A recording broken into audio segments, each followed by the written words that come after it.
I had a question that I wanted to ask, which was the flat track. Sure.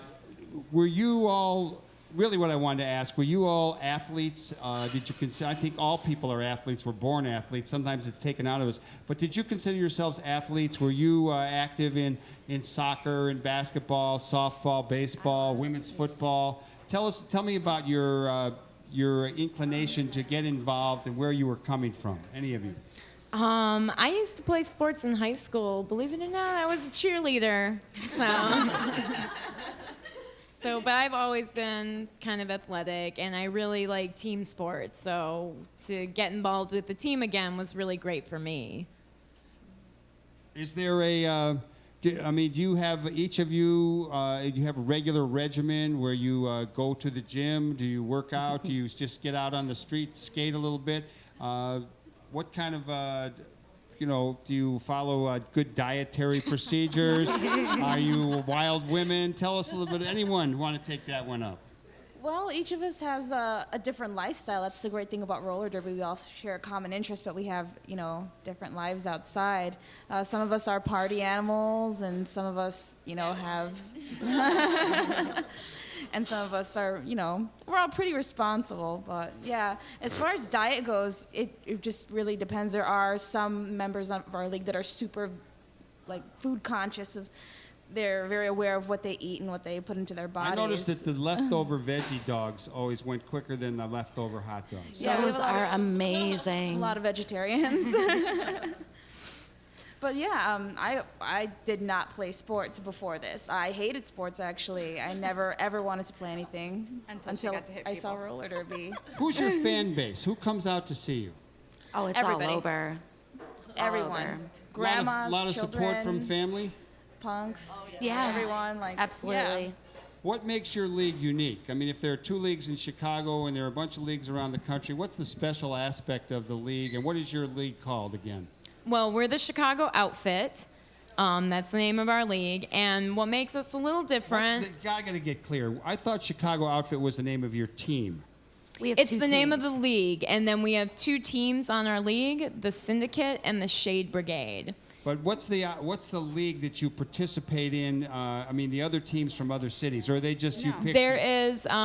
There is one governing body of flat track roller derby, which is the Women's Flat Track Derby Association, or WFDA, and we have just been admitted into their apprenticeship program. And so once you're in the WFDA, as it's WFDA. acronymed, the WFDA, then you compete in regionals and nationals and get nationally ranked and things like that. So we're part of that, and other teams are part of WFDA. But then other teams have also, leagues are the name of the teams, or the groups of women. So we're the Outfit, that's the name of our league. And then we have the Syndicate and the Shade Brigade. But the other league, the Windy City Rollers, have a couple of different teams. And they have 4 home teams that play each other and 1 travel team that plays other cities. Whereas the Outfit has 2 teams that play other cities of different skills. So we separate our teams by skill level and play other cities and different teams. And the other league in the city is not the only one that does this, have 4 home teams that play each other and then have a travel team that plays other leagues. And so, did I just say that twice? Yeah. Gosh.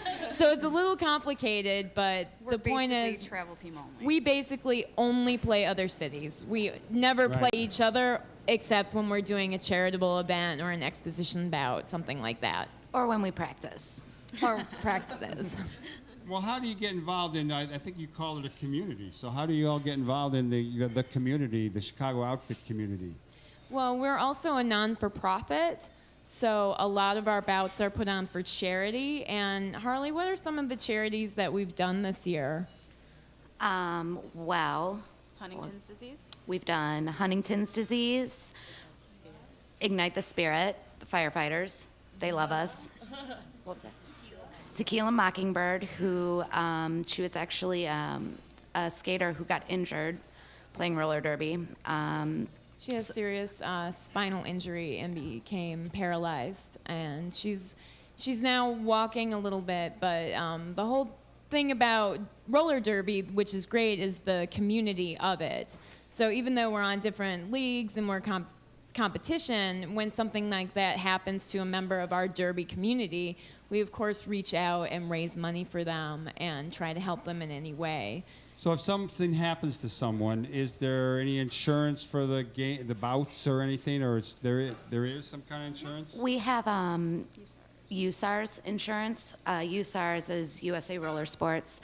For some of us, it's kind of, you can consider it like a secondary insurance that covers us while we're on skates or at a skating type event. If somebody was to get injured, you know, they help cover costs and things associated with that. How frequent are injuries? Small injuries are all the time. Yeah, We all get everybody massive takes bruises home after every practice. Oh, yeah. But more serious injuries are less frequent, but they do happen. There is a member of our league that was injured during a game, and she tore her ACL, which is in her knee, and she had to have surgery. And like a lot of people, she didn't have health insurance, and the USARS coverage is for catastrophic events, and it didn't cover much for her ACL surgery, so we had a benefit party to help her. Just as I was saying, the community, you know, one of ours got hurt, we had a party, threw her, you know, a benefit, and came up with the money to raise for her surgery. So as far as injuries, we've had a couple. I've broken my wrist. You and Brian Ehrlicher. Suze did something to. You hurt your ribs. What happened there, Suze? Or your knee? It was your knee. I'm sorry. I just got a tear in my meniscus, and it was a really minor injury, but it took me out for most of the season this year, and that was kind of upsetting. But I'm better now. We've had a couple of people that have had some back problems, but we have an agreement that we've set up with a chiropractor, and we can go there and make sure that we're, I guess you could call aligned. it, right, Yeah. and preventative maintenance. So Well, it's clear. I mean, one of the things, I definitely support the president on we need better health care. I would like him to go Yes. further even. I know he's having a hard time, but I also think that the real question often is people caring for themselves in advance of what happens. So we're looking at preventative maintenance, preventative medicine. Our earlier guest, Randy Cummins, you know, that's part of what he does. He gets people so that they can go out into life and meet the challenges on a regular basis, and their body's in good shape. If you don't take care of the body, you know, the house falls.